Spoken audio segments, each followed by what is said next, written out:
connections, and I'm not sure what kind of connections they are, but back into the neighborhoods, which is very smart. So these connections now afford this entire neighborhood access to retail shops and rapid transit in that area. What it doesn't have is kind of the radius on influence on the bus stop, which is, I guess, right here. So a half mile is probably about out to here. So.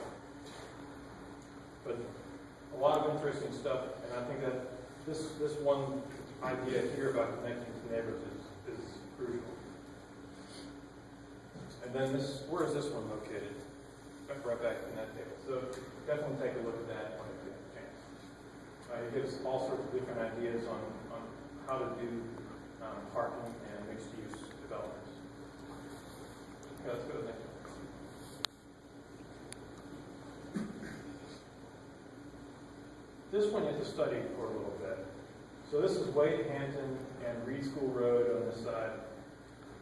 But what this student has done, Mr. Coker, has looked at the topography and what your view shed is as well. So you have, your streets aren't straight, which is great. You've got these angled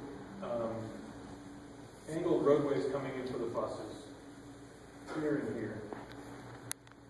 You have roadways that don't necessarily connect up main roads, so you don't have a lot of cut-through traffic. So even this kind of, it's simple in color, but it's actually quite complex in the network of roads. DOT would never allow all these cuts, but we can have limited cuts here, but still maintain this network of roads inside. So, this is a great idea to look at the extent of what possibly could happen at some of these kind of extreme roads. Question? Just there on Reed School Road on Wade Hampton, where you had your light. Mm-hmm. Just this area, yeah, all rock, big rock.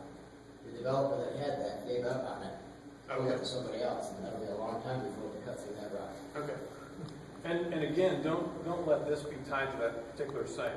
Let this be an example of what could happen on one of these interchanges or intersections like that. Okay, let's go to the next one. Okay, then Taylor's Mill. There's a couple of great things going on here. We've seen a couple things already, but this is showing the intersection with Main Street and Mill. So really just putting a median down, some what it looks like with some sidewalks and things like that. When you get into the mill, again, what kind of hardscapes and softscapes would you see, greenscapes. You can see some of the higher density residential in the background here, which is represented here on the 2 dimensional. So having this big green quad that connects up to the quad inside the mill is pretty interesting. And then this large kind of urban farm plot over here, connecting up back to the main street with a lot of green. Doug, I'm not sure I know where your site is. Is that somewhere around here? Yes. That's where it's at. Yeah, sorry, Doug. Just the place we're getting to. Yeah. All right, let's. I think that's pretty good. You get a meeting there and things like that, and stuff, and then tie it in front of the mill to do it. I did. Yeah, something to draw you all the way in. Yeah, well, some space that you can do now, kind of, gives you the avenue, drawing you in, kind of. I agree. All right, let's go to the But it costs so much money. I just think it's important that some of these things we go ahead and do. Yes. No, we need to identify those smaller projects that we can do right away. I totally agree. Okay. Some more kind of internal photos, and these are right up here on this table. Really, again, Mr. Lowe did a fantastic job. These are before pictures and then after what could be done. This is your Mill Street going in. Keeping the existing facades, some improved, and then just kind of reflecting that with some retail kind of downtown look going on there. Scott, yes, sir. Here and now, how much parking is actually at the mill right now? That's a good question. Does anybody know? I'm sure Kenneth knows, but I don't see him today. Because that's a teeny little road that goes into there off of Main Street. There's a lot of open space back there for parking. Right now, there's probably like 50 to 60 spaces altogether, but if you go back all the way to the back of it, there's a huge plot back there that's undeveloped that could be a parking lot also, so there's a lot of space. You could answer this, right now, there's plenty. There's plenty. Yeah. Would you get complaints from maybe the homeowners on that little street? Maybe, I don't know. I don't live on that street. Well, the Interim River kind of separates this from any neighborhood. Currently, the bridge isn't even connected there. Yeah, that bridge got put out of commission a few years back. The only community there is that middle community right there with Mill Street, Hill Street, Circle Street, and all that back there. Yeah. And this would be an improvement as far as the total neighborhood, and especially like that facade on the last slide, that would be an improvement to the whole neighborhood. So I don't see any objection to it. I wouldn't. There's a major project underway for the Taylor Sewer Department to replace all the sewer lines in the old Mill Village. There's several of them, well, we're looking at $1 million project. And they already have noted that many of the mill homes are built on top of the sewer lines. It's the way the mills used to do it. So they've got to be redone in the streets. Wow. Or let the redevelopment. Redone first. Those are opportunities you look forward to. Never let the. Yeah. I tried. Yeah, you don't let those kind of go by. So other options, looking at that fantastic courthouse that's right in the center of the mill. Mr. Lowe had put in plants, great place for a farmer's market or something like that. Doesn't have to be this, but this is just another idea. This is a really pretty cool idea to do in that area. And do I have one more slide? Yes, I do.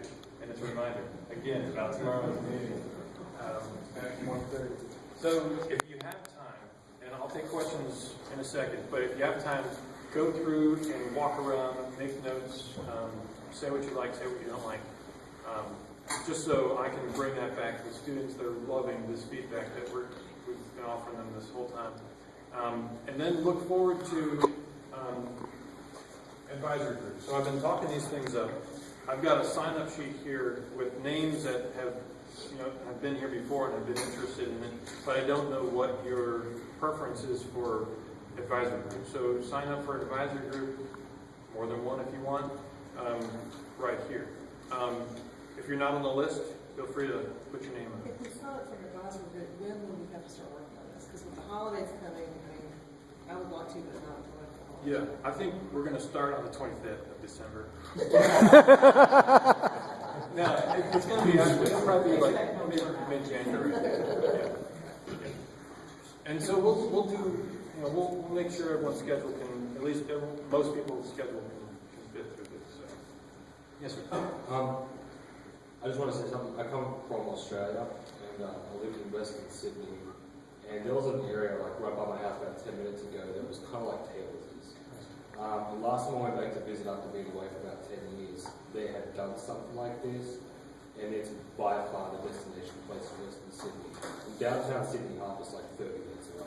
And the shopping complex and the apartments and offices that they have now, I was just blown away by how nice it is. Just takes the right people. Yeah. And it took about 7 or 8 years when they started to, it was all completely done, and it's just, That's quick. phenomenal. I think we probably need to go there to check Yeah. out. Yeah. Those with us. All in favor, we all go. Yeah, that's fantastic. What's the plan next week? Yeah. Yeah, I'll show you. I'll show you the link I put on myself. Yeah, if you could send me that as well. That'd be awesome. Yeah, and usually there's kind of that winning strategy that goes along with it. All right. I want to give. Yes, sir. I'd like to know where the rail line is that ties in with the inland port up near BMW that goes down 29, close to it. Yes. Because as it is, we live on the other side of Wayne F. Boulevard, but at 4 in the morning, I know when the train goes through. Mm-hmm. And I'm sure folks that live near it know it. Yeah. And that'd be hard to get folks to want to live that close to that line. It's going to be heavily trafficked, as that inland port is now open. Right. It goes down to Atlanta, and then from there it goes to Charleston. Yeah. Here, right here. That's what I thought. Yeah, it's from the point right here. That's it. We have to face that. Does it have to blow the horn at 4 o'clock in the morning? Got any roads in it? Yes, sir. They do, I tell you, I don't, we had an office on the other side of the track. And after a while, it's just hard to deal with, you know, it's just hard. Right on the rail. You just get used to You it. kind of get used to it, but Yeah, you know it's there though. You know it's still. but yeah, but it's, I mean, I've been in places where they've developed right on rail lines. So, you know, they put up that large wall, that kind of, you know, improves your sound, and then they do things with the building that also sound even further. So you can do it, and I've seen it happen. So here's an example. just because of amazing people. Yes. Oh, that's good, that'd be crazy.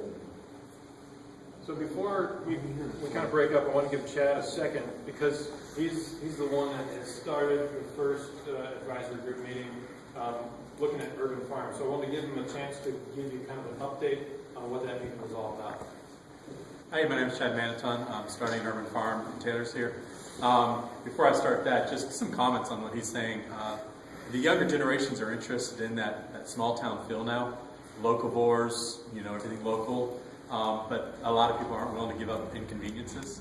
So that's where kind of Taylor's really has an opportunity to shine, because you're convenient completely off of Wade Hampton. Anything you want is going to be there, but yet right off of it you can give that small town feel. And there's other small towns in Greenville County, I mean Pumpkintown and stuff, but the convenience isn't there, you know, so it's a neat opportunity. Anyways, we had our first meeting. We're talking about starting a Taylor's farmers market. So we had our first meeting middle of last month, and had about 15 people show up to it and talk about things. Just some of the vision is a farmers market that's very community oriented. My business partner and I went up to Asheville and toured some farmers markets up in that area, and one of them really stood out, Black Mountain. It was on a Baptist church property with just grass and trees. There was a little boy selling lemonade, a little girl selling homemade jewelry, but yet it was a full-blown market. And it was kind of just like a destination. You just want to hang out for a few hours. So it's not to compete with other markets like the Greenville downtown, which has a very distinct flavor to it. It would be something unique to this area. And could be a destination as well if we really got it going. So there's some neat things happening as well. State of South Carolina and DHEC are actually changing some of the rules for food processing. I was able to go to that meeting. For the most part, it was actually pretty positive. One is, like, my passion is to start my small business on the farm, but also help other people start businesses too and encourage local movement. One of them is incubator kitchens. It's actually very difficult. This is just kind of trivia, but it's difficult to actually borrow somebody's kitchen to try out a family recipe to be able to sell it. Because honestly, right now, that kitchen is now liable for anything you produce. But DHEC is actually changing that in July, where you'll actually have your own permit, and that will free them of liability. So I think that'll open up the door for a lot of people to start some home businesses, because you have to produce them in DHEC kitchens. And I mean, we've got churches, we've got community centers, we've got all kinds of locations that have DHEC approved kitchens to be able to try that. So that's exciting. And that can be a part, the reason why I bring that up is that can be a part of the farmer's market, helping people have an location to be able to sell their wares and on a small scale without putting all the investment in infrastructure in right away. And another one that's kind of exciting is South Carolina is one of 3 states that's illegal to sell wild forage mushrooms. Well, in July that's also changing, so that's kind of cool. Anyways, as far as the farmers market itself, we have a couple sites we looked at, one that kind of stood out, but that's still not a determined decision. What I'd like to solicit is if you know anybody, like I'm trying to start a small business, I'm really overwhelmed right now, and I don't want this to be only on my shoulders and me be the one that stops it from happening. So what I really would like to look for is somebody that's like a project manager type mentality. You don't have to know about it, we'll help you through the process. But somebody that can kind of like assign tasks to different people and keep things going. If you know anybody that has a little bit of free time and be interested in doing that. And also, come see me if you're interested in this topic. Give me your name, contact, or I'll give you my business card to start building the army of people so that person can start assigning out. Because it's going to take a lot of legwork. making sure that legality is taken care of, location, start calling vendors up. I have probably 100, 200 names of crafts and arts and farmers and all kinds of things already that we need to start contacting and say this is real. So if you're interested, please see me. How big a facility are you looking for? Well, what I'm looking for, honestly, and I told the group, I don't want to, this is my vision now, let's all make a decision. I originally was looking for like an empty parking lot, but after going up to Ashford, I realized, the best would be a grassy area with trees. And I would say probably parking is important, and an area just large enough for probably at least 20 tents, I would think. Would a grassy area like a summer we just had kind of ruin things for you? Wouldn't it be like a mud pile or something, mud hole? Well, you'd want to make sure that there's a drainage. That's something to consider. You need a lot of drainage for this summer. Yeah. Well, that's some of the detriments of the farmer's market is, And I also I personally want to see, one of the things that my business is trying to focus on is growing year-round, which isn't done here. But one of our mentors grows year-round up in Maine without heat. So I would like to see us have a year-round market like that, and maybe an indoor facility during the winter, outdoor during the summer, indoor for rain events, things like that. So that's kind of the vision. Vendors are out there, so I was up Travelers Rest this weekend, and there was trucks up there selling homemade goods right out where the farmer's market does in the summertime there, in Travelers Rest. The Travelers Rest is actually, I'm very impressed with what they're doing up there. Yeah. Not to take away from this, but I tell people that, you kind of consider Travelers Rest that the redneck, and I said in 5 years, nobody's going to say that. That's right. They was right there on the Swamp Rabbit, and they was getting it. But I'm actually friends with the market manager there, and she's really pushing us to go up to the Travelers Rest Market because they're building a facility and everything, which again, they're going to have an overhead enclosed building as far as a roof. I don't think that's what we don't have the funding for that, first of all, because we're not an incorporated city to pay for that. And secondly, I think that's not the film I'm looking at right now. But something that there's in other states, in other areas, there's what's called tailgate markets. And it has a very distinct feel. Actually, farmers drive and bring their trucks up and open the tailgates and sell out of it. And it actually is a very neat feel to it. So, but, please let me know if you're interested in helping out, or if you know anybody that would be interested in a project manager position. Thank you very much. Thank you, everyone, for coming. A few things as we finish up. Thank you, Scott. Thank you for your time, everyone. Please stay around. Talk to each other, look over these things that are on the table. If you have anything that you want to discuss, or you know someone who is in the community who would like to share something, please let Caitlin know. Send an email. Our next meeting is January 8th, and it will be a noon meeting, and it'll be here. Are there any other announcements? Anything that I forgot to mention? Yes, sir. There's contacts on the website, like for Scott Yes. and Caitlin, or Yes. yeah, okay. Yeah. Good question. All right. Anybody else have anything? All right. You're dismissed. Stay around and chat.